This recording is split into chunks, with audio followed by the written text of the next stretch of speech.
Olá, minhas amigas e meus amigos. Chegou a hora do nosso encontro nesta quarta-feira, 17 de maio. Diz o calendário que hoje é dia do rato. E eu estou em Lisboa, onde existe um Largo do Rato. Mas eu não vou para lá não, porque eu prefiro o touro. O simbolismo do touro é muito maior. Eu estou aqui na frente do Campo Pequeno, que existe há 130 anos. Aliás, corrida de touros em Portugal é tão antiga quanto o próprio país. Afonso Henriques, quando criou o país, comemorou com uma corrida de touros. O Campo Pequeno tem 130 anos. A corrida de touros foi proibida uma vez, como é proibida a farra do boi lá no litoral de Santa Catarina, que é uma tradição açoriana. Quem proibiu? Uma brasileira, a Rainha Maria II, filha do nosso Pedro I, mas só durou 9 meses, porque desagradou de tal forma aos seus súditos que teve que revogar aquilo que ela havia promulgado, um decreto do seu primeiro-ministro. Aqui, nessa arena de touros, não se matam touros, mais ou menos. 1951, o maior matador português, que matava na Espanha, em Madrid e Barcelona, matou um touro, chegou a ser preso, Manuel dos Santos, mas foi solto em seguida. E aconteceram mais 2 episódios aqui. Só no mês de maio, agora, em 19 localidades portuguesas, há importantes corridas de touros. Em 2, é permitido matar o touro. Então, não há uma lei a respeito disso. Mas está aí esse espetáculo de Campo Pequeno, há 130 anos aqui, que é usado também quando não há temporada de corrida de touro, como vai começar daqui a pouco, né? Há espetáculos, há shows, tem restaurantes aqui dentro. Uma maravilha. Só que parece que o turista brasileiro não conhece. Agora conhece. Não esqueça de se inscrever e, ao final, de deixar o seu gostei ou não gostei.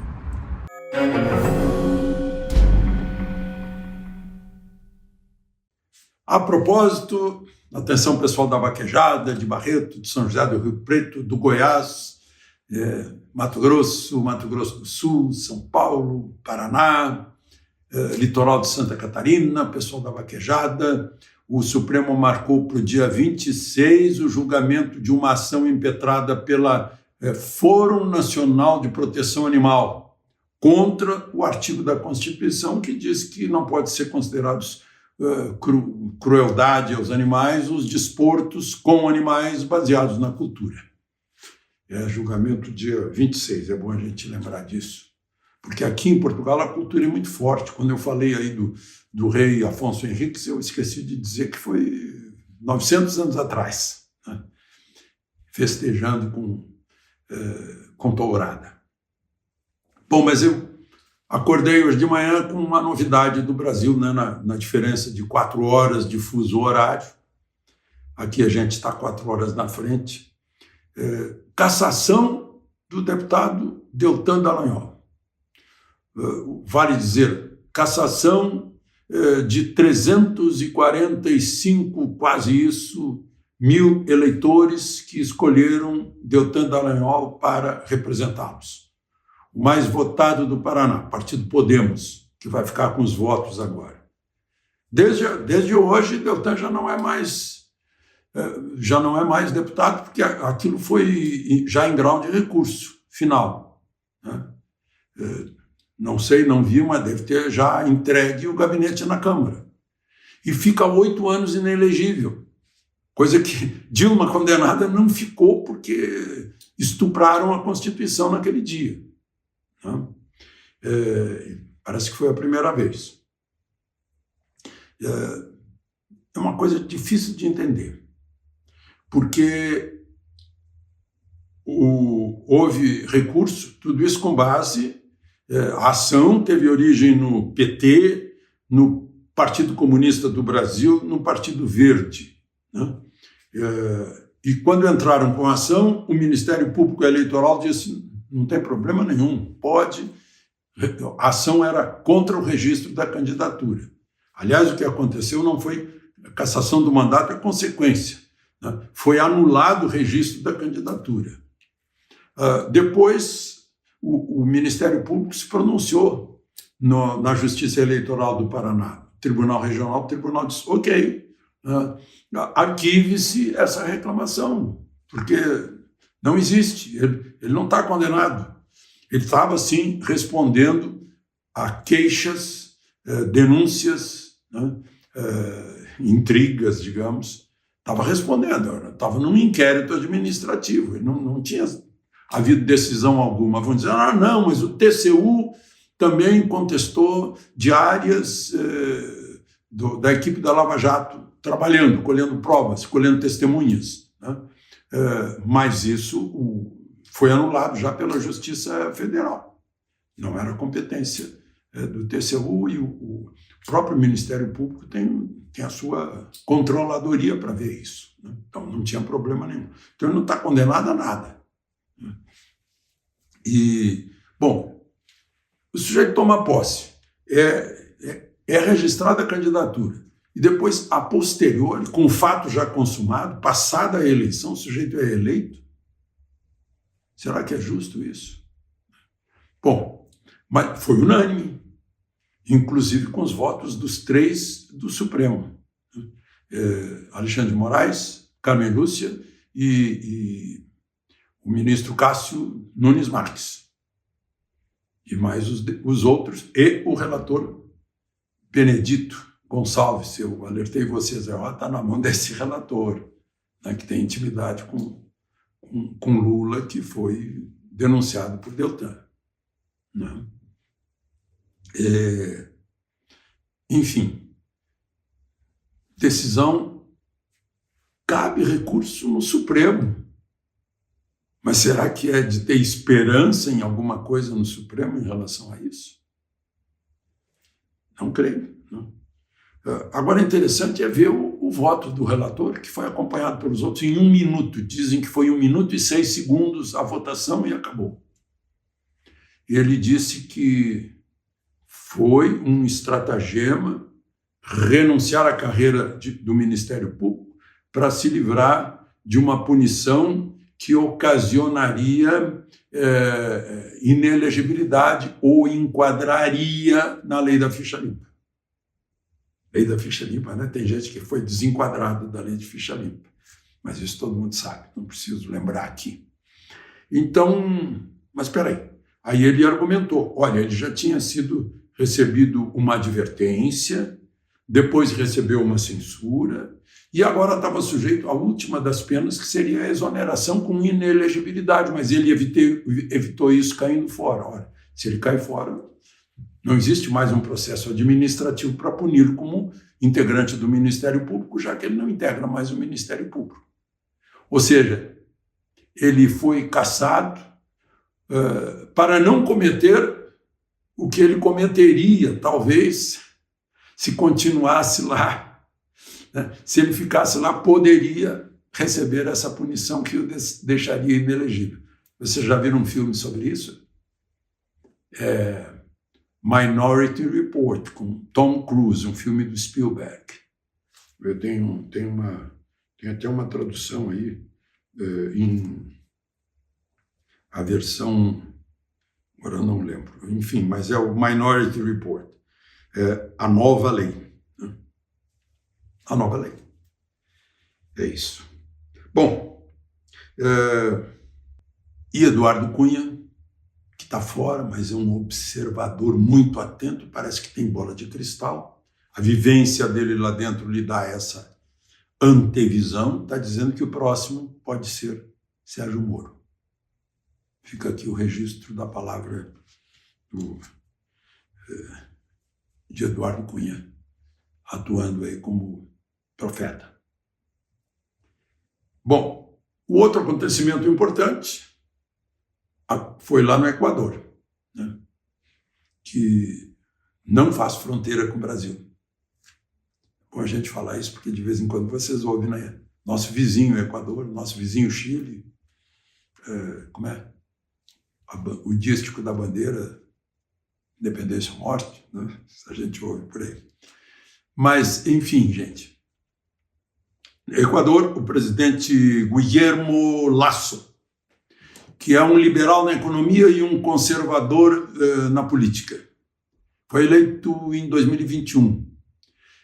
Na metade de 2022 tentaram depô-lo, não conseguiram. Né? E agora, no sábado, iam votar o impeachment dele. A esquerda. Ele derrotou o candidato de esquerda e a esquerda não se conformou.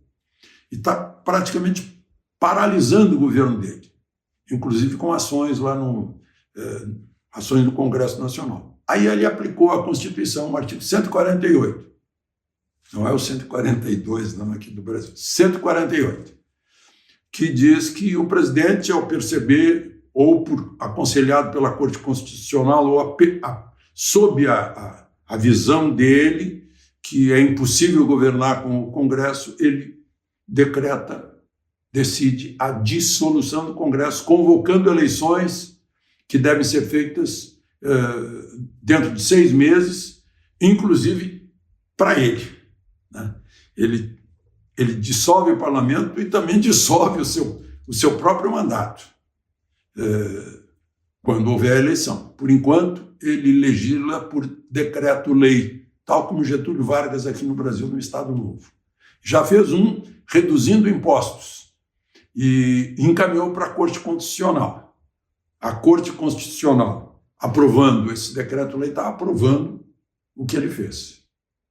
Está endossando.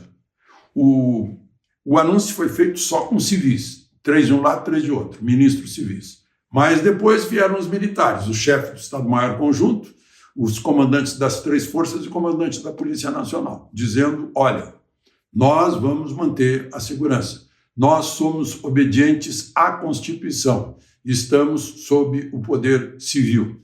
Nós não temos que deliberar nada. Nós temos que obedecer às leis.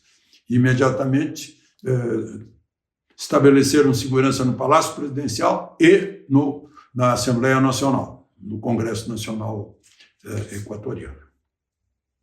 Bom, voltemos ao Brasil. O presidente Lula está em vigor, nesta quarta-feira, o preço mais baixo. 12% a menos de gasolina e diesel e 21% a menos do gás de cozinha. E Lula diz que a Petrobras está abrasileirando os preços. Aí me dá um calafrio na espinha. Vai abrasileirar esse negócio, não vai dar certo para ninguém, né? Se tornou imprevisível, o que antes era previsível, bastava olhar nas cotações de petróleo, se tornou imprevisível. Se tornou político, se tornou Petrobras de novo, sob as ordens do PT e do presidente da República. É Dilma 3, né? Em outras palavras. Está muito bom pagar menos combustível agora. Inclusive as ações da Petrobras, como vimos, se valorizaram. Vamos ver agora o que vai acontecer com os preços. Volta dos preços políticos, como de certa forma era previsível, né? Estava previsível na campanha eleitoral, né? Quem votou, quem elegeu o presidente, estava querendo isso. E aí está. O ministro da Justiça avisou a todos os administradores e donos de plataformas, Twitter, Telegram, todo mundo, enfim, que se não quiserem ser investigados pela Polícia Federal e talvez virarem réus, que têm que colaborar. Ou seja, tem que se submeter às regras do governo brasileiro. Foi uma ameaça bem forte. Assim, o governo brasileiro, depois de ter rompido com o agro, né, o presidente Lula chamando o pessoal do agro de fascista, de mau caráter, né, de negacionista, agora o ministro da Justiça diz, olha, se vocês não quiserem a polícia e a justiça em cima de vocês, vocês têm que nos obedecer. Mais ou menos isso que foi dito. Bom, enquanto isso, o governo está preocupado aí em dar uma emergência para sair logo esse arcabouço, né, que se chama arcabouço fiscal, né, que é a derrogação do teto de gastos, para gastar mais e cobrar mais imposto da gente, né. Mas tem outras coisas que ele deixou de lado, né?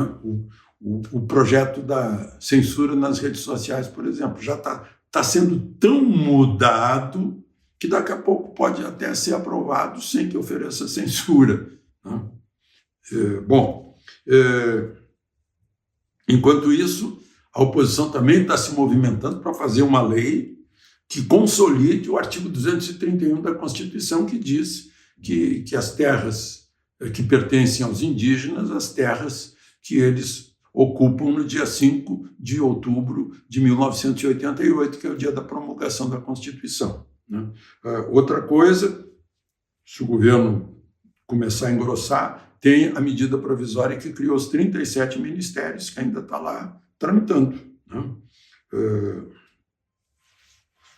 É uma questão aí importante. Bom, tem os decretos contra as armas, que talvez sejam eliminados, né? Agora, ontem se uniram, o PT e o PL, se uniram para buscar anistia para o que estavam devendo para a Justiça Eleitoral, as multas, etc, né? O PT estava com 23 milhões, o PL com 4,7 milhões, não são aquelas recentes, não, são multas de anos atrás, né?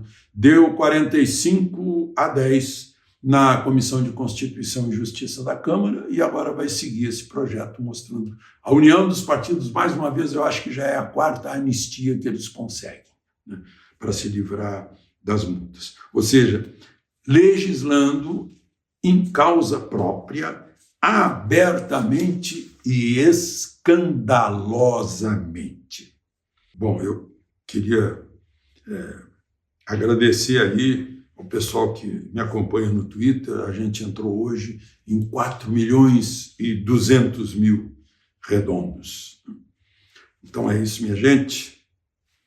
Muito obrigado a vocês que me acompanham também no YouTube. De Lisboa, Alexandre Garcia.